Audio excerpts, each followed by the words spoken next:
어떤 그 분이 결혼을 이렇게 해가지고 목사님이 주례를 가러 갔나 봐요. 근데 이제 그 주례를 하러 가셨을 때 목사님이 이제 그 뭐지? 그 이 말씀을 꼭 읽어달라고 해서 이제 사회자한테 그 말씀을 줬어요. 근데 그 말씀은 제가 좀 읽어주고 싶은데 여러분 아실 수도 있어요. 요한일서 4장 18절인데 이런 말씀입니다. 사랑에는 두려움이 없습니다. 완전한 사랑은 두려움을 내쫓습니다. 두려움은 징벌과 관련이 있습니다. 두려워하는 사람은 아직 사랑을 완성하지 못한 사람이라면서 사랑에 대한 얘기를 했죠. 근데 이 사회자가 요한 1서 4장인데 교회를 안 다니셨는지 아니면 긴장인지 모르지만 요한복음 4장 18절 읽을 겁니다. 그래서 요한복음 4장 18절 아세요? 요한복음 4장 18절은 이렇습니다. 너에게 남편이 5이나 있었고 지금 같이 살고 있는 남자도 내 남편이 아니니 바로 말하였다.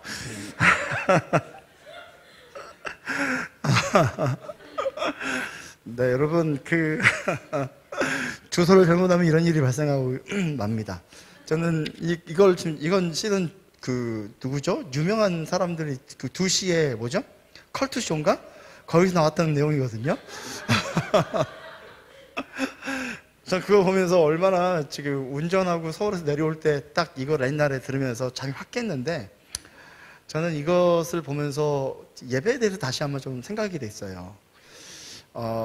우리가 우리식으로 드리는 예배에 대한 문제점, 하나님이 우리에게 주신 정확한 주소, 그분의 마음, 하나님이 원하시는 예배, 그런 예배가 아니라 내가 하고 싶고 내가 내 생각대로 내 임의대로 판단하는 예배가 얼마나 위험한지 그 생각을 좀 하고 왔는데 오늘 말씀의 주제, 오늘 말씀의 제목이 그렇습니다. 오늘 말씀의 제목은 하나님이 원하시는 예배입니다. 하나님이 원하시는 예배. 오늘 이 말씀을 통해서 오늘도 좀 약간 강의 같아요. 강의 같지 않으려고 제가 굉장히 노력하는데 강의 같습니다. 여러분 아시겠지만 지금 그 예배 시리즈 1, 2, 3, 4, 5 지금 생각하기는 6까지 갈 수도 있는데 이 시리즈는요 제가 자료를 잘 보관해서 앞으로 저희 교회 예배팀 뿐만 아니라 저희 플로우라는 단체에 예배 사역하시는 분들도 훈련 그 메시지로 쓰려고 합니다. 그래서 아주 중요한 시간이기 때문에 여러분도 잘 배우시고 또 오늘 그의 말씀에 맞는 또 기도와 또 우리의 삶의 변화가 일어나기를 소망합니다. 할렐루야. 오늘 말씀 함께 읽도록 하겠습니다. 요한복음 4장 23절부터 24절까지입니다. 요한복음 4장 23절부터 24절 우리 같이 한번 우리 한 목소리로 같이 읽도록 하겠습니다. 시작. 참되게 예배를 드리는 사람들이 영과 진리로 아버지께 예배를 드릴 때가 온다. 지금이 바로 그때다. 아버지께서는 이렇게 예배를 드리는 사람들을 찾으신다. 하나님은 영이시다. 이러므로 하나님께 예배를 드리는 사람은 영과 진리로 예배를 드려야 한다. 아멘. 저희 교회 지금까지 OBS로 저희가 이 영상 송출이 되다가 저번 주부터 V믹스, 네, V믹스라는 유료 프로그램을 저희가 구입을 해서 이 유료를 무료로도 살 수 있는 기회도 있었지만 저희는 아니래요. 그런 게 아니래요. 네, 아무튼 저희는 정식으로 정식 버전을 구입해서 제가 이번 그 예배를 저번 주부터 송출하는데 온라인으로 들으신 분은 알겠지만 굉장히 영상이 부드러워졌고 또 송출되는 속도도 그 전보다 조금 빨라졌어요. 그래서 참 다행이고 좋습니다. 할렐루야. 지금 저희 교회 정말 부단히 노력하고 있습니다. 할렐루야. 여러분 개척교회에서 정말 저희 교회 와보시면 알겠지만 뒤에 방송국에 방송국 개척교회에서 진짜 이 고생하고 이 정말 세팅하고 와 정말 어쩌면 하나님이 이런 온라인 시절이 올 줄 알고 물론 다른 교회도 주님께서 많이 도움을 주고 계시겠지만 이 타이밍에 정말 필요한 어떤 기술과 또 사람들을 주님 허락해 주셔가지고 다행히 이렇게 예배 드릴 수 있는 공간이 만들어서 참 다행입니다. 그래서 좀 이렇게 익숙해지면 제가 광주 지역에 있는 좀 개척교회, 또 광주 지역에 있는 좀 이렇게 온라인 예배 드릴 수 없는 교회들, 저희가 좀 제가 개인적으로 꿈꾸고 있는 것 중에 하나가, 앞으로 이제 코로나가 시즌이 끝나도 이미 온라인에 익숙해져 버린 성도들이 많이 있기 때문에 이 개척교회의 온라인 서비스, 예배 서비스는 정말 필요하거든요. 그래서 지금 제가 꿈꾸고 있는 것 중에 하나가, 저희 이 예배가 좀 안정화가 되고 온라인이 저희가 지금 시스템이 좀 다 결정이 되어지면, 제가 좀, 저희도 개척교회, 자꾸 개척교회란 말 하지 말래요. 더 이상 개척교회 아니라고, 축제교회는. 그래서 저희도 작은 교회지만 저희도 좀 이렇게 온라인 예배가 필요한 곳에 좀 이렇게 아주 최소한의 장비를 저희가 교회가 한번 마련해 보는 방법을 한번 생각해 보고 있어요. 그래서 여러분 기도 많이 해주시고, 할렐루야? 뭐 하면 되죠. 우리가 못하는 게 뭐가 있습니까? 할렐루야! 아멘! 예배가 드려진다는데 우리가 얼마나 중요합니까? 우리 미얀마 마스크 보내는 것도 불가능할 줄 알았는데, 여러분 너무너무 놀랍지 않습니까? 정말 하나님이 이렇게 보내시고 있어요. 제가 예배 강의를 하면서 계속 느끼는 건, 결국 예배는요, 하나님께서 주신 그 마음에 대해서 내가 반응하기 시작할 때, 그 반응하는 그 과정에 어마어마한 축복과 능력이 부어진다는 것입니다. 그래서 여러분 할렐루야, 오늘 예배가 여러분들에게 새로운 삶의 도전이 되고 또 새로운 능력과 축복의 시간이 될 수 있는 시간이 되었으면 참 좋겠습니다. 오늘 예배의 아주 기본적인 내용들을 더 다룰 겁니다. 오늘 예배의 어원들에 대한 정리를 먼저 좀 여러분들과 함께 나누고 싶은데, 어원 정리는 왜 중요하냐면, 성경에서 예배라는 단어를 쓸 때 어떤 어원을 썼느냐를 볼 때에 하나님께서 원하시는 예배에 우리가 모습을 볼 수 있기 때문입니다. 아멘. 우리가 예배라고 하면 우리나라에서는 이것을 예배 한자어죠, 그렇죠? 예배, 예를 갖추어 절을 하다가 이제 우리 한국에서 부르고 있는 이 예배입니다. 근데 예를 갖추어 절을 하다, 이런 한자어는 실은 유교에서 쓰고 있는 단어예요. 유교에서 그들의 제사를 드릴 때 유교에서도 예배라는 표현을 쓰죠. 이 유교가 가지고 있었던 예배 개념을 그대로 가져와서 우리 기독교의 예배로 썼는데, 제가 어원을 정리하다 보니까 우리 기독교, 한국 기독교가 쓰고 있는 예배라는 단어가 얼마나 성경적인지를 제가 알게 됐습니다. 그래서 여러분 너무 좋은 단어니까 많이 활용하시고, 물론 유교에서 쓰고 있다고 여러분 거부감 갖지 마시고, 여러분 예배라는 단어가 여러분 가운데 삶의 어떤 정말 중요한, 삶의 중요한 어떤 그런 틀이 되시기를 축원합니다. 자, 구약에 보면은요, 예배의 첫 번째 어원 중에 하나가 아바드라고 합니다. 뭐라고요? 아바드. 아바드는 만들다, 숭배하다, 이런 뜻인데, 하나님을 섬기기 위해서 고용된 이스라엘의 12지파 중에서 한 지파가 있었는데, 그 지파가 누굽니까? 레위 지파입니다. 무슨 지파요?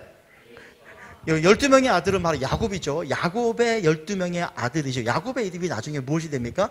이스라엘이 되기 때문에 이 야곱의 12명의 아들들이 있었는데, 이 12명의 아들은 나중에 12명의 지파, 12지파로 이스라엘의 전역의 중요한 후손들의 어떤 기준이 됩니다. 그런데 이 12지파 중에서 레위기, 민수기 1장에 보면은요, 12지파 중에서 레위지파를 하나님이 따로 구별시키고 자기의 소유로 구별시킵니다. 그래서 12지파에서 레위지파가 빠져요. 그리고 대신 누가 들어옵니까? 12지파에 속한 그 아들 요셉의 두 아들 누굽니까? 에브라임과 므낫세가 12지파로 들어감으로 말미암아 12지파가 완성이 되고, 레위지파는 완전히 빠져나옵니다.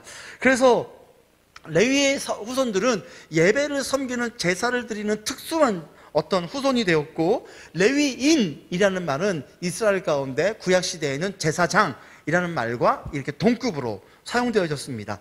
이 사람들을 향한 특권이 얼마어마했냐면요, 이스라엘에 48개의 성읍이 있었는데 48개의 성읍은요, 레위인을 위해서 따로 땅을 떼놔야 됩니다. 그리고 이 48개 성읍이 국가에 바치는, 이 나라에 바치는 모든 세금의 10분의 1은 누구의 몫이었습니까? 레위인의 몫이었고, 이 레위인의 몫 중에 10분의 1은 또 누구 몫이었습니까? 대제사장의 몫이었습니다. 그런데 저번 주에 우리가 살펴본 것과 같이 이 레위인의 이 제사의 어떤 그들의 의무가 에스겔 시절에 문제가 터집니다. 무슨 말입니까? 에스겔 시절에 성전에서 이방신을 제사했던 의식에 이 레위인들이 시종을 드리기도 했고, 또 이 레위인들이 이방 이스라엘 백성이 가지고 있는 하나님께 제사하기 위해서 제물을 가져오는데, 이 제물을 가지고 자기의 부를 축적하고 환전을 통해서 부를 축적했던 일들을, 그러니까 하나님을 예배하고 제사했던 그들의 본연의 어떤 중심을 잃어버린 채 부를 축적하며 어떤 기득권을 지키려 했던 이들의 태도로 인해서 이스라엘의 예배의 문이 닫혀버립니다. 그리고 그 이후로 레위인의 이 지위는 급히 떨어지기 시작하는데, 예수님 시절에 레위인의 모습을 보면은요, 정말 성전에서 백성들이 제사 드림에 있어서 그냥 심부름 정도 하는 그 정도의 수준으로 급격하게 떨어집니다. 여러분, 이 레위인들이 하나님 앞에 제사하는 이 행위, 제사를 섬기는 행위를 뭐라 말하냐면 아바드라고 얘기하는 거예요. 영어에 우리가 서비스라고 표현하죠. 제가 어느 기독교 단체, 기독교 사업 회사에서 좀 있었잖아요. 근데 제가 이 서비스라는 단어를 이상하게 활용하는 분을 봤어요. 무슨 말이냐면, 저희 회사는 고객을 위해서 예배 서비스를 준비했습니다 하는 거예요. 그래서 제가 속으로 예배 서비스? 예배 서비스가 뭘까? 예배는, 여러분, 예배 서비스는요, 뭔가 고객을 위해서 뭔가 준비하는 서비스가 아니라 이 서비스라는 것 자체가 예배예요. 하나님을 섬기는 거죠. 이 아바드라는 단어와 관련되어 있고요.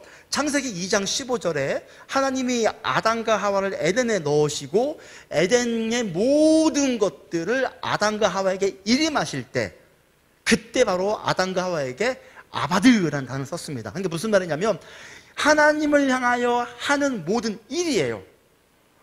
여러분, 우리가 주님 앞에 예배 드린다는 거는요, 주일날 교회 와서 이렇게 예배 드리는 것도 주님의 일이에요. 할렐루야. 근데 예배 드리기 위해서 저희 예배 스태프들은요, 어떤 사람들입니까? 물론 저희 교회에 예배에 고용된 사람은 별로 없지만, 여러분들은 이렇게 여기 앉아있는 사람들, 앉아있는 저희 스태프들은 예배를 위해서 섬기는 사람들이잖아요. 할렐루야. 여러분들의 섬김의 이 일이 바로 뭐냐면 아바드예요. 만약 여러분이 살아가는 삶에 있어서 예배 스텝은 아니지만 하나님을 섬기는 사람으로서 여러분이 하고 있는 모든 일들, 뭐 학교 공부하는 거나 직장에서 일하는 거나 가정에서 있는 거나 이 모든 일들 가운데 하나님의 이름으로 내가 이것을 섬기기로 결정했다면 그것이 바로 아바드인 거예요. 할렐루야. 아바드는 우리로 하여금 확장시켜주는 것입니다. 그래서 여러분, 하나님과 우리의 관계에 있어서 이 고용된 관계를 표현하고 있는 단어가 아바드인데, 여러분, 우리가 예배에 대해서 말할 때 하나님이 우리의 중심을 원하시지만 단지 우리가 예배 드릴 때 우리 마음만 중요하다고 말해서는 안 됩니다. 왜냐면요, 사람의 마음을 기준을 가지고 예배를 드릴 수는 없어요. 아바드는요, 우리를 고용하신 그 하나님, 우리와 언약하신 하나님, 계약하신 하나님, 그 하나님의 뜻에 우리가 순종하며 드리는 예배가 아바드라고 하는 거예요. 여러분 삶의 모든 영역에서 아바드 하시기를 축원합니다. 할렐루야. 따라 우리 옆 사람 혼자라도, 옆에 계신 분이라도 함께 한번 얘기하겠습니다. 하나님께 아바드 하십시오. 시작. 아멘. 두 번째 구약에 나타난 이 어원 중에 하나가 샤하라는 단어입니다. 뭐라고요? 샤하. 이거는 자세, 태도, 어떤 하나님 예배할 때 보여주는 모습을 의미합니다. 예를 들면 굴복하는 모습, 자신을 낮춰 엎드리는 모습, 순종하는 모습, 머리를 숙이는 것, 경배하는 모습, 이것들이 전부 다 샤하의 표현인데, 이 표현의 가장 중요한 중심은요, 상대를 높이고 나를 낮아지는 행위, 상대를 존중하고 나를 낮아지는 행위로서 예배를 드릴 때의 단어가 바로 샤하라고 표현하고 있습니다. 할렐루야. 여러분, 우리가 예수님이 바리새인들을 지적할 때 그들의 외식의 문제를 지적했어요. 여러분, 바리새인들의 어떤 외식의 문제는 바로 뭐였냐면, 그들이 사람이 많은 곳에서 사람들에게 보이기 위하여 종교적인 어떤 모습을 행한 것에 대해서 외식이라고 얘기했어요. 근데 이 샤하라는 단어는요, 이 외식과는 약간 다른 개념입니다. 무슨 말이냐면요, 하나님 앞에 내가 하나님을 존중하고 하나님을 존경한다는 나의 모습을 보여드리기 위해, 사람이 아니라 누구 앞에? 하나님 앞에 보여드리기 위해서 하는 예배의 자세와 태도와 우리의 모습을 샤하라고 얘기를 하는 것입니다. 할렐루야. 여러분, 재밌는 건요, 내가 마음이 있어서 하나님께 샤하 할 수도 있어요. 그렇죠? 엎드리기도 하고 손을 들기도 하고. 우리가 찬양할 때 사단은 너희 발 앞에 상하게 하려니까 옆에 둘은 아주 정말, 이 둘은 너무 샤하를 잘해요. 그것만 나오면 하는 거예요. 그냥 할렐루야.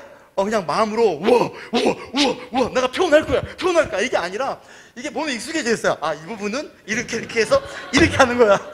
이게 어쩌면 되게 너무 형식적인 거 아니야 라고 말하지만, 여러분 잘 보셔야 돼요.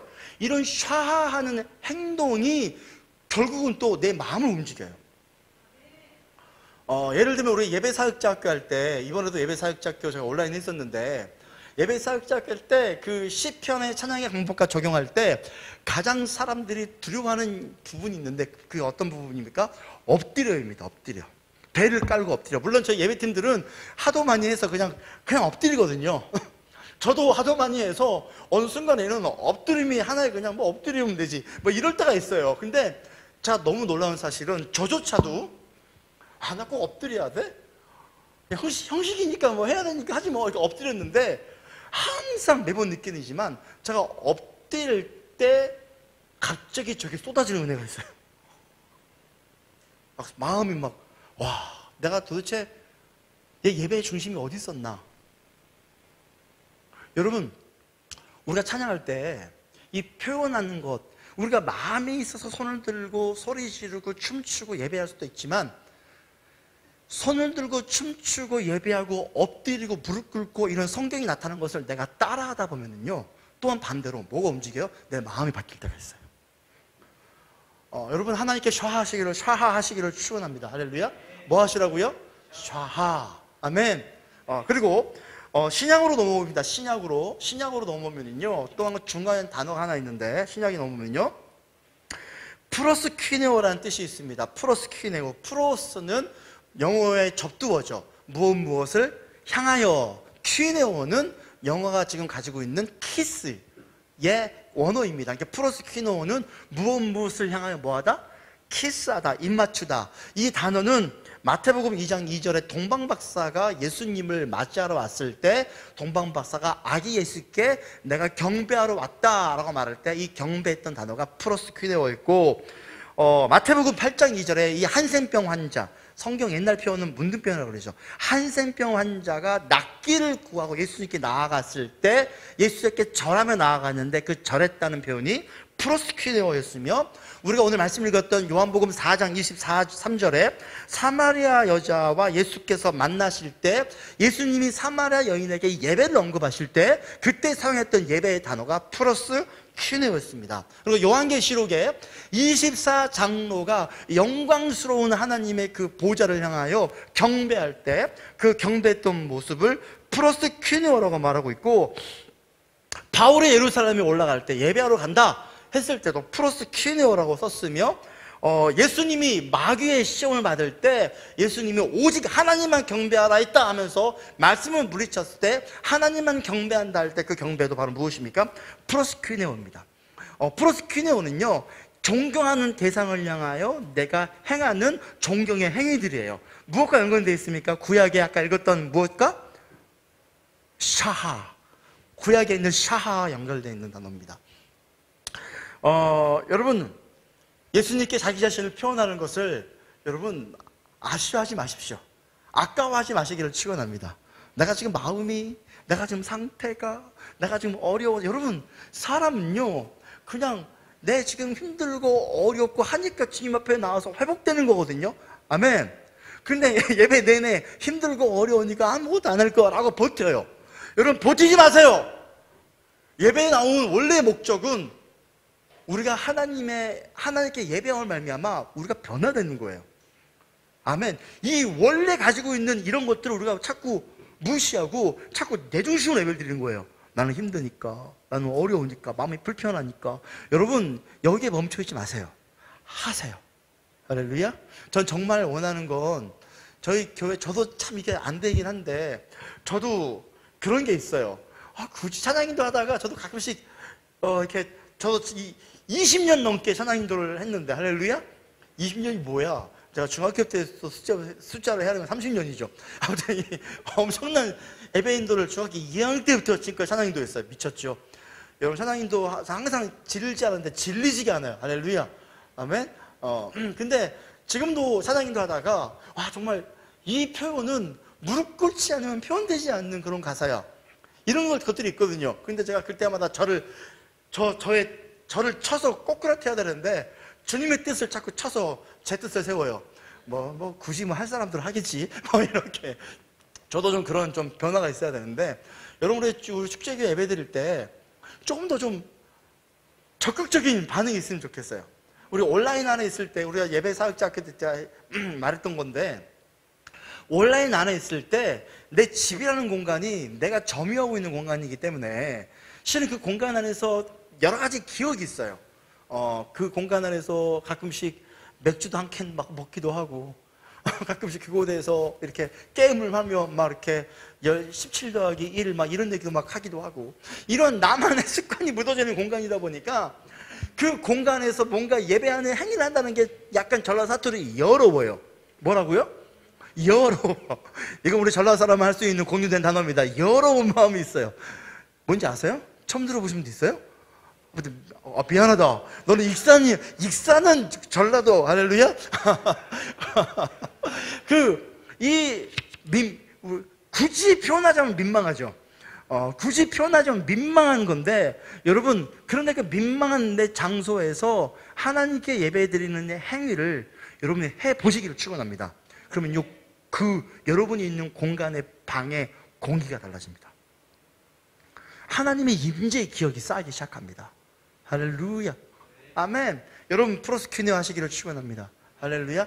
여러분, 아시겠지만 로마 가톨릭 같은 경우에는 예배의 의식이 정말 중요하거든요. 근데 그리스 종교회는 예배의 의존도 중요하지만, 그리스 종교회, 러시아 종교회는 예배 의존도 중요하지만, 그들이 정말 중요시 여기는 건 성상 숭배예요.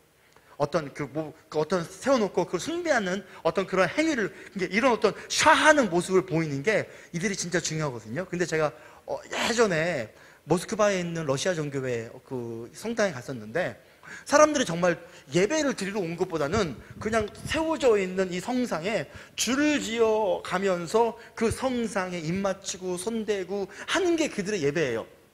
그래서 저도 들어갔죠. 같이 들어갔는데, 와, 예수님을 품에 안고 있는 우리 마리아 성상의 엄지발가락이 새끼발가락보다 더 줄어들었어요. 하도 많이 만지고 뽀뽀하고 만져가지고. 제가 그거 보면서, 와, 이들의 열정 대단하구나. 와, 할렐루야. 그래서 제가 이제 성경도 이렇게 많이 낡아야 되는데, 아직도 샘핑이에요, 제가. 여러분, 우리가 하나님 앞에 프로스큐니어 하십시오. 우리 예배 드릴 때 정말 그런 일들이 일어나기를 소망합니다. 예배 드리다가 땅바닥에 엎드리기도 하고, 할렐루야. 막 춤추기도 하고, 막 기뻐, 역동적인 예배.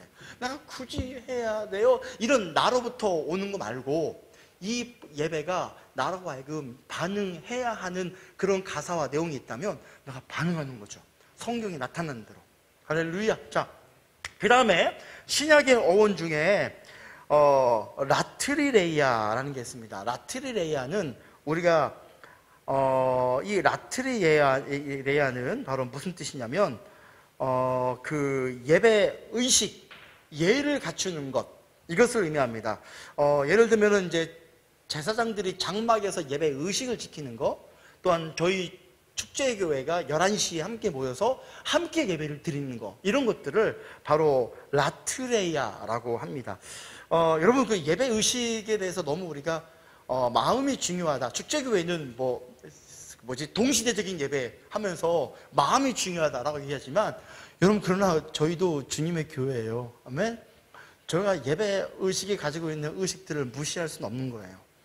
저희도 예배 의식을 지켜야 되고, 예배에 가지고 있는 의미들을 지키는 거예요. 할렐루야. 여러분, 이 라트레이아라는 것은 회중이 함께 공동체가 하나님 앞에 드리는 예배의 모습을 예배 의식에 맞춰서 드리는 모습을 의미하는 거예요. 여러분, 제가 그 온라인 예배를 드리다 보니까 알아요. 여러분 피곤하면 좀 이렇게 늦게 일어나기도 하고, 또 여러분 일이 있으면 좀 일 보고 오기도 하고 여러 가지가 있는데, 여러분 이 라트레이아라는 예배 개념을 우리가 보면은요, 뭐가 중요하냐면요, 함께 공동체가 같이 동시간대에, 지금은 한 장소에 모일 수는 없지만 동시간대에 같은 예배 의식을 공동체가 지켜감을 말미암아 하나님이 그 공동체에 주시는 하나님의 계시와 은혜를 서로 받고 누리고 나누는 시간이에요. 이해되시죠? 그렇기 때문에 이 축제교회라는 공동체에 주님이 주신 하나님의 뜻이 있는 거죠. 주님의 교회는 다 하나님이 각자의 부르심대로 불렀다고 저는 믿습니다. 할렐루야. 저희 축제교회는 축제교회대로 부르심이 있는 거예요. 그 부르심은 어디서 오냐면, 우리가 같이 시간대에 함께 공동체로서 주님 앞에 나올 때 하늘로부터 쏟아지는 것들이 있는 거죠. 그래서 저희 교회가 자꾸 제가 주장하지만, 장소는 다르지만 되도록이면 같은 시간대에 공동체적인 마음을 가지고 들어와서 함께 예배하는 게 중요합니다라고 얘기를 하는 거예요. 물론 여러분, 저는 저희 교회 이선영 목사의 이 탁월한 설교 이외에도 여러분이 다른 분의 설교 듣는 것도 괜찮습니다. 그런데 여러분, 정말 중요한 건요, 축제교회에 있다면 이 축제교회에 소속된 사람으로서 이 공동체에게 주신 하나님의 은혜가 있단 말이에요. 이것들은 라트레이아 하기 시작할 때, 이런 시간들을 통하여 공동체에, 이스라엘이 그들의 예배 의식, 성막 예배, 성전 예배를 통해서 그 공동체에 주신 하나님의 은혜가 있었어요. 이런 것처럼 우리 축제에 주신 하나님의 어떤 계시와 은혜가 라트레이아 할 때 부어지는 거예요. 자, 그 다음에 마지막 우리 신약에 있는 어원인데 레이투르기아입니다. 레이투르기아. 뭐라고요? 레이투르기아. 저도 잘 입에 안 붙어요. 레이투르기아. 제가 강의 많이 하면서 실은 일주일 내내 어원 정리를 다시 싹 했어요. 헬라 히브리 다시 다 찾아보고 일주일 내내 시간 내에 다시 찾아보고 제가 다시 정리했어요. 할렐루야. 아멘. 그래서 레이투르기아를 보면은요, 이 구약에 있는 아바들을 헬라어로 번역한 단어가 레이투르기아입니다. 아바드가 뭐라 했습니까? 고용된, 예배를 위해서 고용된, 혹은 예배자가 하나님의 뜻대로 살아가는 모든 행위를 바로 아바드라 했는데, 이 아바드의 헬라 버전이 레이투르기아입니다. 그래서 여러분, 이런 것들을 좀 기억하시고 우리가 예배했으면 좋겠습니다. 아멘. 그 영어 원어를 보면은요, 영어 원어로 우리가 예배를 뭐라 말합니까? 월십이라 하는데, 앵글로 섹슨족의 이 단어로부터 파송됐는데, 그 단어는 제가 어떻게 읽을 줄 몰라가지고 인터넷 뒤져봤어요. 인터넷 뒤져봤는데 앵글로 섹슨족을 읽어주는 찾았어요. 그래서 썼더니 뭐라 말하냐면은 왓처페라고 말하더라고요. 제가 한 100번은 들은 것 같아요. 뭐라 그런 거야? 제가 파악한 단어는 왓처페였습니다. 근데 이 단어는 지금의 월십의 원어인데, 이 월십의 유래인데, 이 월십은요, 월스, 무슨 뜻이요? 가치예요. 그 다음에 쉽은 신분을 의미합니다. 그래서 월십은 존경을 받을 만한 신분을 향하여 드리는 행위를 월십이라고 표현하고 있습니다. 그러니까 가치가 되는 분, 존경을 받으실 만한 분에게 드리는 행위가 월십이에요. 제가 이제 퓰로의 그 랄프 마틴이라는 신약학 교수님이 이런 얘기를 했어요. 하나님께 예배드리는 것은 최고의 가치를 드리는 것인데, 이것은 하나님만이 예배를 받으실 만한 분이시기 때문이다 라고 예배에 대해서 정리를 했습니다. 그래서 예배는요, 하나님께 우리가 드리는 모든 행위를 우리가 다 예배라고 할 수는 있어요. 하나님께 드리는 모든 우리의 모든 섬김을 다 예배라고 할 수 있어요. 특히 신약에 넘어오면서 이 구약이 가지고 있었던 많은 이런 예배 의식과 의존도 중요하지만, 신약에 넘어오면서 특별하게 성령께서 이 땅에 오셔서 성령께서 교회를 세우실 때 우리는 더욱더 이 월십의 단어, 우리의 마음, 우리의 어떤 그 하나님을 가장 존중할 분으로 여기는 이런 태도들에 대한 어떤 중요성이 많이 강조가 되긴 했어요. 근데 여러분, 우리가 기억해야 될 거는요, 예배는 하나님이 원하는 방식으로 드려지는 것이고, 예배의 목적은 하나님이 되셔야 되며, 이 하나님이 되시도록 내 정체성을 확인하는 시간이 바로 예배예요. 이러한 예배가 우리의 일 혹은 여러분이 살고 있는 여러분의 나라, 도시, 우리 시대, 열방에 작동되도록 섬기는 것이 바로 무엇입니까? 선교예요. 예배가 없는 곳에 예배가 세우는 것이 선교이죠. 여러분, 하나님 앞에 우리가 예배를 더 예배답게 드렸으면 좋겠습니다. 할렐루야. 그렇다면 구약부터 우리 신약까지의 흐름을 잠깐 보겠는데, 족장시대 때는 어떻게 제사를 드렸나? 이거는 가족적이고 또 이게 개인적이었습니다. 이 족장시대 때 예배는 주로 제단 제사였어요. 뭐라고요? 제단 제사. 그리고 제단에서 희생제물을 드림으로 그 하나님께서 그 예물을 원하시면 때때로 하나님의 임재와 하나님과 인격적인 관계가 맺어졌어요. 그리고 이때는 예배 때 드리는 희생 제물을 무엇으로 드리느냐, 어떤 불을 쓰느냐, 어떤 제단 만드느냐, 이런 어떤 예배의 규범을 어기면 큰일 났던 그런 시즌이었죠. 그리고 그러다가 모세 시절에 하나님이 출애굽을 시킬 때 이스라엘 백성에게 하나님이 모세를 통하여 예배 드리는 방식, 양식을 알려주십니다. 그것이 바로 무엇이었습니까? 성막이었죠. 제가 다음 주에는 성막을 여러분 그림으로 이렇게 보여드리면서 설명을 할 건데, 이 모세로 넘어가면서 이 예배가 개인적이고 가족적이었던 예배에서 민족적인 예배로 바뀝니다. 라트레이아, 그 공동체에 주신 하나님의 은혜, 공동체에게 부어준 하나님의 뜻으로 변화되기 시작합니다. 할렐루야. 그래서 이스라엘 민족 전체로 확장되기 시작하고, 이러한 이 모세에 주셨던 제사의식은 다윗 왕 때까지 이스라엘의 성막이 실로에 존재하며 다윗 왕 때까지 계속 진행이 됩니다. 할렐루야. 그러다가 저번주 기억나시죠? 엘리의 두 아들, 누구? 홈니와 비느하스가 아버지의 이 예배의 어떤 유업을 제대로 받아들이지 못하고 어떤 이기적으로 욕망적으로 받아들이다가 문제가 많이 터졌죠. 그러다 결국 법궤를 가지고 블레셋과의 전쟁에 나갔다가 참패하고 두 아들도 죽고, 그의 아버지도 아들의 죽음 소식을 듣고 쓰러져서 목이 부러져 죽습니다. 이 일로 인해서 법궤를 잃어버리죠. 그런데 다윗이 이 법궤를 뭐합니까? 찾아옵니다. 근데 이 법궤를 이 성막에 있는 실로로 가져가지 않고 어디로 가져갑니까? 자기 앞마당으로 가져옵니다. 그리고 앞마당에서 수천의 성가대를 조직하고 24시간 365일 계속 찬양하며 기도하며 찬양하며 기도합니다. 근데 놀라운 사실은 이 법궤는 이 모세에게 허락했던 예배의 의식을 통해서 그 법궤를 보지 않으면 죽었기 때문에, 특히 우사가 법궤를 만졌다가 죽어버렸잖아요. 이런 것 때문에 굉장히 위험하고 굉장히 용기가 없으면 대면할 수 없는 그런 법궤인데, 다윗은 이 법궤를 자기 앞마당에 가져와서 성가들을 조직하고 막 찬양합니다. 예배합니다. 24시간 365일 끊임없는 예배가 다윗의 앞마당에서 진행이 됩니다. 놀라운 사실은 어느 누구나 그 장막에서 죽은 자가 있었어요? 없었어요? 없었습니다. 특별하게 그 예배를 통해서 다윗은 그 시절에 200번이 넘는 전쟁이 있었는데 한 번도 지지 않았습니다. 장관들이 다윗에게 찾아오죠. 다윗 왕이요, 블레셋과 아람 민족이 우리를 치러 옵니다. 왕이시여, 우리에게 전략을 허락하소서. 다윗이 뭐라 말합니까? 그러냐, 우리 예배하자. 막 가슴을 쳐요. 막 장관들이, 아니 왕이시여, 전략을 주라니까요. 예배하자.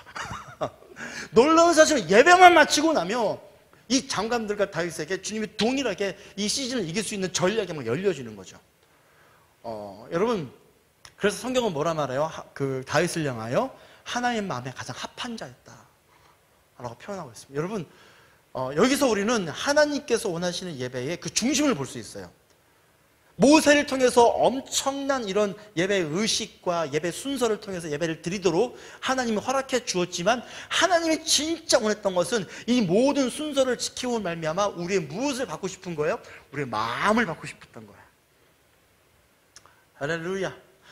이 다윗 시절 이후에 누구로 넘어갑니까? 솔로몬으로 넘어가는데, 솔로몬이 드디어 그의 4년 차에 성전을 짓습니다. 와우.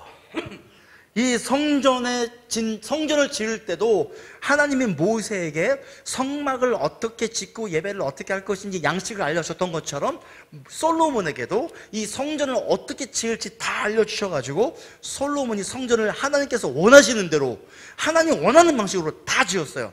그리고 성전 봉헌식에 어떤 일이 발생합니까? 하나님 원하시는 방식대로 성전을 딱 지었는데 성전 봉헌식을 딱 하니까 그 성전, 엄청난 성전 안에 여호와의 구름이 가득 들어찹니다. 제사장들은 예배를 집도하다가 그 구름의 영광에 눌려서 땅바닥에 배를 깔고 엎드리고 솔로몬도 다 땅바닥에 깔고 엎드립니다. 무슨 말이냐면 하나님이 원하시는 대로 성전을 지으니까 그 하나님이 원하시는 그 완성된 성전 안에 하나님의 영광이 가득 있던 거예요. 와우, 할렐루야, 아멘. 전 저희 축제교회 이 예배, 저희 성전은 아니지만 축제교회 이 공동체 예배가요, 여호와의 구름이 가득 차기를 축원합니다. 여호와의 구름이 가득 차면요, 여러분 우리가 교회에 모였을 때요, 임재가 없으면요, 옆 사람들이 무엇이 보이는지 아십니까? 와, 쟤 오늘 저렇게 행동했네. 오늘 제가 저렇게 살았지. 야, 제가 어떻게 예배를 드려. 앞에 싱어. 와, 말이 돼? 야, 제가 어떻게 드럼을 쳐. 야, 제가 어떻게 건반을 치고 어떻게 예배 인도를 하냐 하면서 이런 온갖 그 비판과 부족의 눈빛으로 바라보게 돼요. 은혜가 없으면. 근데요, 은혜가 가득하면요, 무슨 짓을 했든 주님의 사랑하는 내 성도로 보이고 주님의 사랑하는 내 형제로 보이며 내 자매로 보이며 내 모든 것을 아껴도 내주고도 아깝지 않을 만한 그런 우리의 사람으로 보이는 거예요. 할렐루야. 주님의 은혜가 가득한 거죠. 여러분, 주님의 임재가 가득했던 이 성전에는요, 바로 그거예요. 안 보이는 거예요. 주님밖에 인식할 수 없어요. 여러분, 그런 예배가 일어나기를 간절하게 소망합니다. 그런데 이 솔로몬의 성전은 BC 586년, 우리가 계속 예레미야 보고 있죠? 이스라엘 남유다의 심각한 이 패역함, 우상숭배 이런 문제로 BC 586년 그들이 하나님의 백성을 함부로 대했던 문제들 때문에 패망하고 바벨론이 이 성전에 들어와 법궤를 뺏어갔는지 안 갔는지 정확히 모릅니다. 예레미야의 외경에 보면요, 예레미야가 이 법궤를 그의 서간들을 통해서 어디 동굴에 숨었다라고 표현도 되어 있습니다. 유대인들은 그 전승을 따라요. 그래서 지금도 그 어딘가에 이 법궤가 있을 것이다, 지금도 굉장히 찾고 있어요.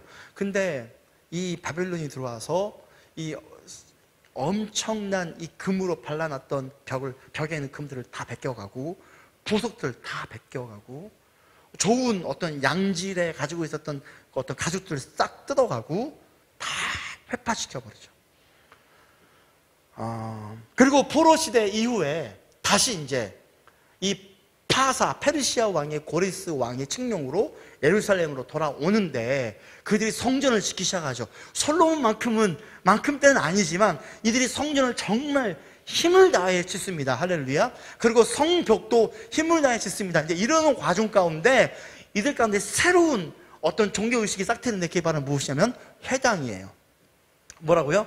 회당. 이제 성전 중심이란 보다는 그들이 살고 있는 마을 동네에 회당을 세우고 성경을 가르치고 그들에게 어떤 종교의식을 가르치고 그들과 함께 시간을 가졌던 회당 안에서 이제 또 예배가 드려지는, 제사가 드려지는 회당 중심의 예배로 성전과 회당의 두 축의 중심으로 예배가 진행되어지고 회당 중심의 가장 실권을 가지고 있었던 존재가 바리새인이었으며 이 성전 중심의 예배의 실권을 가진 자들은 레위인, 사두개인 이런 사람들이었습니다.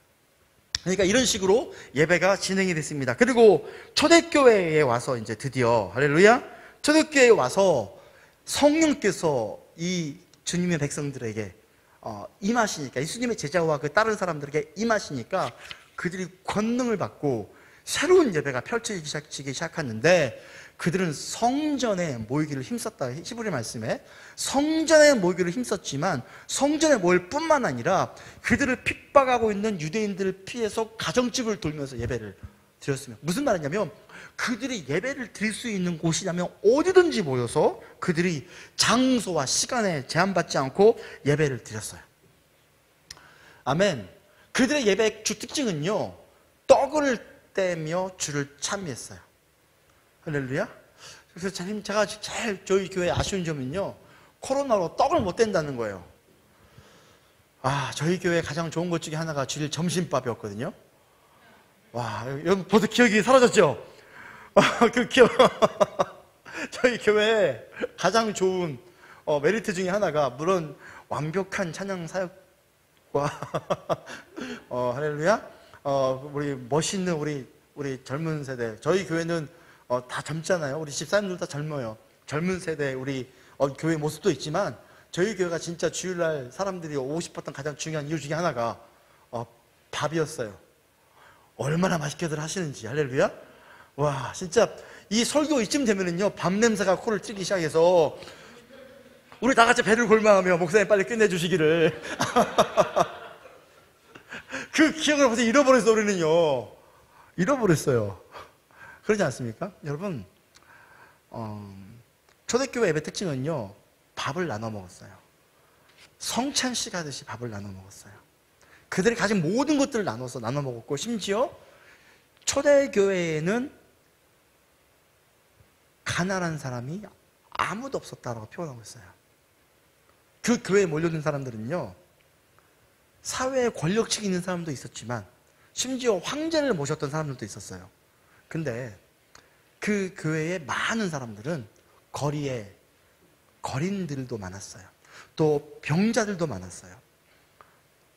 세상에 감당하지 못할 사람도 많았어요. 이런 사람들이 다 교회로 몰려들었어요. 초대교회로. 놀라운 사실은 이들을 완전히 무시하지 않고 이들을 한 성도로 받아들이며, 이들의 교육 목적이 밥 때문에 왔든 돈 때문에 왔든 무슨 이유로 왔든 이들을 다 거둬들이고 이 돈 가진 사람들의 재산들을 다 나눠서 이들을 먹이고 살렸어요. 그리고 놀라운 사실, 이런 시간을 통해서 이 사람들이 변화가 돼요. 할렐루야. 그 사람들이 변화가 되어 그들도 자기 것들을 내어줘서 사람들을 섬기기 시작했는데, 이 일로 인해서 교회에, 그 주님의 초대교회에 하루에 수천 명씩 사람들이 몰려들었어요. 와우, 할렐루야. 여러분, 교회는 그 도시와 그 지역에 이 사회복지에 관련한 일에 중요한 중심적 역할을 해야 돼요. 필요합니다. 교회가 그 도시와 그 지역에 이 사회복지, 특별하게 어렵고 힘들고 이런 분들을 섬길 수 있는 주 통로가 교회가 돼야 돼요. 근데 사람들이 교회 헌금, 그건 교회에 내는 헌금을 통해서 그 헌금이 교회 유지도 되지만 이 도시의 사람들을 섬길 수 있는 그런 방법으로 가야 되고, 유럽에 있는 많은 교회들은 그런 방향으로 교회를 섬기죠. 국가에서 아예 목사를 종교 공무원으로 선택해가지고, 종교 공무원이 주로 하는 일은 예배 의식을 행하는 거와 국가가 준 재정을 가지고 그 지역 주민을 섬기는 게 기였어요. 했었죠. 하고 있죠. 근데 우리나라는 교회 헌금했다가는 목사님 사례비가 많이 올라가고 건축이 크게 막 지어지고 목사님 차가 바꿔지며 막 이러니까 처음에는 우리 목사님 우리 좋은 차 타셔야지, 우리 교회 크게 지어야지, 이런 생각을 가지고 있다가 이제 우리 시민의식이 많이 바뀌었잖아요. 교회가 그런 곳이 되면 안 된다는 걸 알아요. 그래서 교회 헌금이 안 들어오는 거예요. 그런 역할을 감당하지 못하니까. 여러분, 교회가 그런 역할을 감당해야 된다고 좀 믿습니다. 할렐루야. 아멘. 그리고 현대에 넘어와서 예배가 세 가지로 이제 분류가 되는데, 그것은 바로 개인 예배. 개인 예배는 하나님과 우리가 개인적으로 주님 앞에 서는 묵상의 시간이자 하나님과 나와 개인적인 예배의 공시간이고, 두 번째는 회중 예배, 바로 오늘 같은 예배이죠. 함께 모여서 라트리기아, 함께 모여서 공동체로 시합해 드리는 예배. 또한 세 번째는 가장 중요한 건데, 오늘 골로새서 3장 16절 17절 말씀 띄워주시겠습니까? 네, 감사합니다. 와, 엄청난 스피드입니다. 그리스도의 말씀이 여러분 가운데 풍성히 살아있게 하십시오. 온갖 지혜로 서로 가르치고 공부하십시오. 감사한 마음으로 시와 찬미와 신령한 노래로 여러분의 하나님께 마음을 다하여 찬양하십시오. 그리고 말이든 행동이든 무엇을 하든지 모든 것을 주 예수의 이름으로 하고 그분에게서 힘을 얻어서 하나님 아버지께 감사를 드리십시오. 생활 예배입니다. 삶의 예배. 지금 한국교회에서 많이 강조하고 있는 영역이죠. 삶의 예배. 우리가 살아가는 모든 삶의, 할렐루야, 이거는요, 종교 종사자에게는 종교적인 예배를 드리도록 그의 어떤 임무를 하는 것이 아바드 하는 것이겠지만, 이 아바드란 개념은요, 현대에 와서는 하나님을 섬기는 우리에게, 우리 모든 그리스도인들에게 우리가 살아가는 모든 삶의 관계 안에서 하나님을 예배하는 마음으로 내가 이 일을 감당해내는 것을 아바드라고 말하고, 이 아바드는 지금 우리가 그렇게 강조하고 있는 삶의 예배의 중요한 핵심 단어입니다. 여러분, 아바드 하십시오. 여러분 삶의 모든 영역에서 아바드가 되시기를 축원합니다. 할렐루야. 여러분, 우리는요, 길을 여시는 분은 하나님이라는 걸 인정해야 돼요.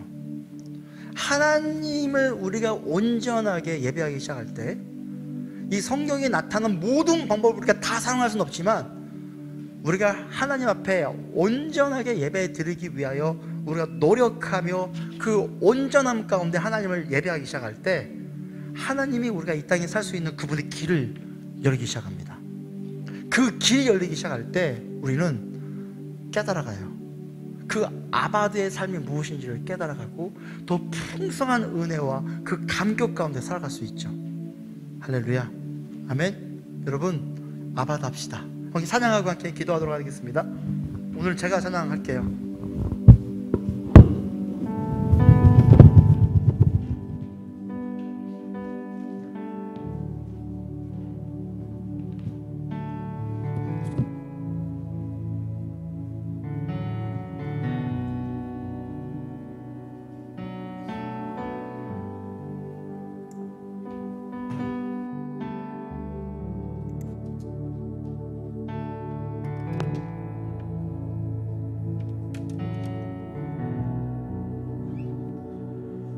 여기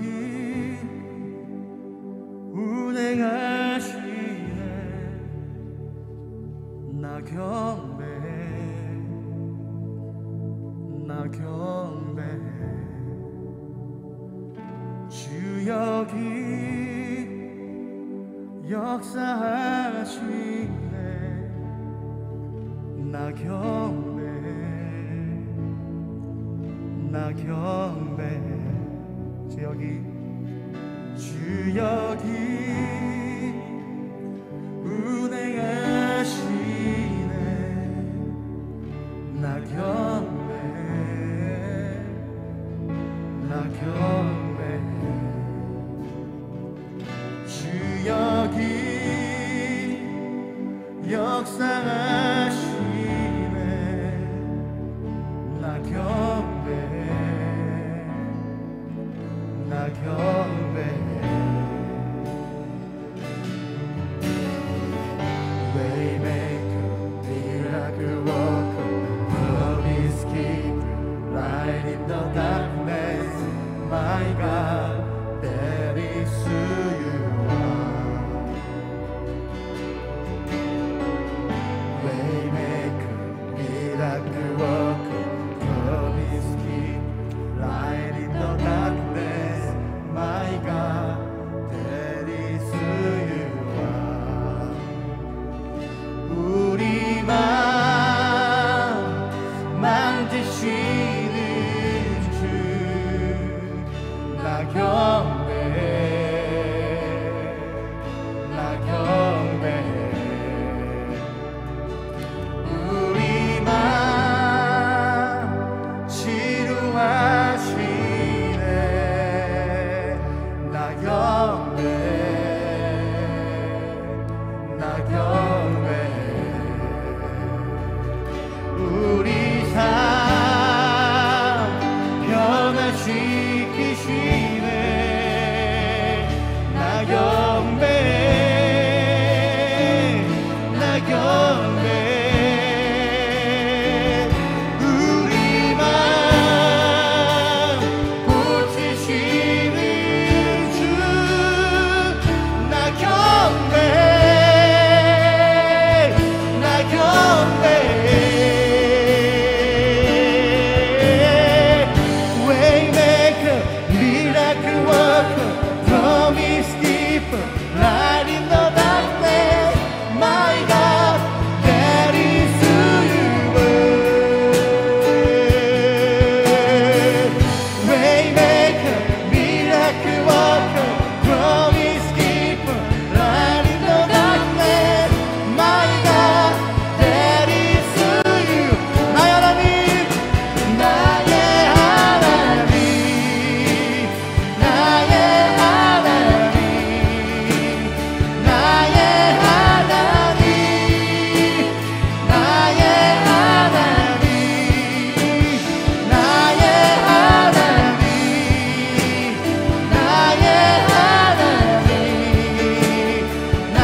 기도할 때 여러분 그 자리에 있는 자리에서 손을 높게 들고 이 시간 기도하겠습니다. 나의 하나님, 내가 당신을 섬기는 예배를 통하여 하나님 주님의 일이 시작되게 해주십시오.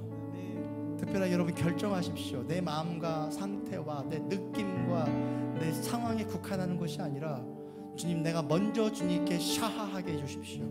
내가 먼저 주님께 플러스 퀴노하게 해주십시오. 내가 주 앞에 내 주님의 그 합당한 영광의 그 월십, 합당한 영광에 존경받으실 분에게 내가 표현하기 시작할 때 하나님께서 길을 여시고 나와 동행하시며 역사하신 것을 보게 하여 주시옵소서. 내 마음이 그리스도와 합한 자가 될 수 있도록 인도하여 주시옵소서. 함께 시간 믿음으로 기도할 때 주여라고 외치고 한번 기도하도록 하겠습니다. 주여!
인도네시아 선교했을 때 선교사님에게 선교 편지가 왔어요.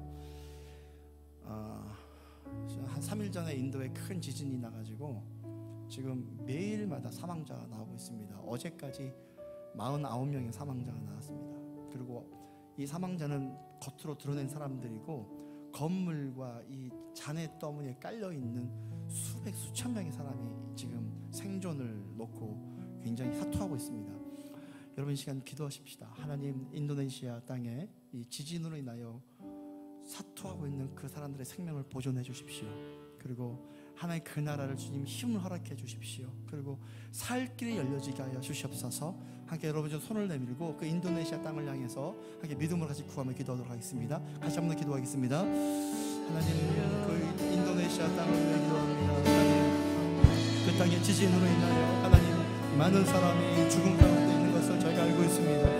하나님, 그 땅에 다시 한번 살 길이 열려지게 해주시기를 소망합니다. 하나님, 그들의 생명을 보존시켜 주시옵소서. 하나님, 그들이 다시 한번 주님과 함께 일어나 하나님과 함께 이 시간들을 온전하게 감당할 수 있도록 도와주시기를 소망합니다.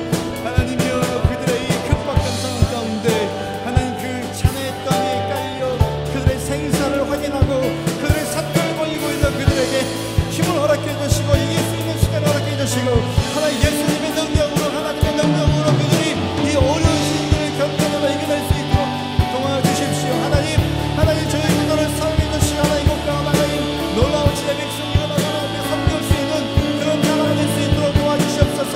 인도네시아를 축복하오니 그 땅 가운데 모든 고통과 어려움 가운데 있는 사람들, 이 지진으로 인하여 고통과 사투를 벌이고 있는 사람들의 생명을 보존시켜 주시고 인생을 붙잡아 주시고 하나님 그들의 삶 가운데 다시 한번 살 수 있는 길이 열려질 수 있도록 도와주시기를 간절하게 소망합니다.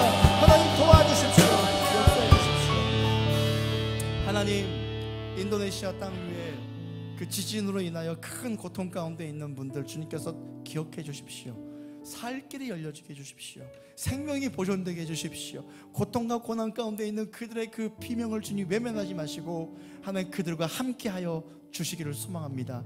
하나님, 코로나로 저희가 많은 어려움이 이 온 세계 가운데 있습니다. 하나님, 정말 지혜 있는 일들이 일어나게 해주십시오. 한국교회가 이 시대에 손가락질 당하는 교회가 아니라 한국교회가 이 시대에 희망과 빛과 축복의 통로로 될 수 있도록 다시 한번 주님 기회를 허락해 주시고 지혜가 일어날 수 있도록 도와주십시오. 하나님, 약들이 계속 개발되고 있습니다. 하나님, 정말 이 약들이 잘 개발되어져서 우리 모두 이 코로나 시즌을 잘 마무리할 수 있도록 주께서 도와주시기를 소망합니다. 하나님, 주님 앞에 예물을 드립니다. 이 예물을 주님께서 받아주시며 이 예물일 수 있는 곳에 주님의 예배가 세워지고 주님의 길이 열려지는 그런 주님의 예물로 사용하여 주시옵소서. 마음으로 함께 하신 분들에게도 동일하게 하나님 역사하여 주시옵소서.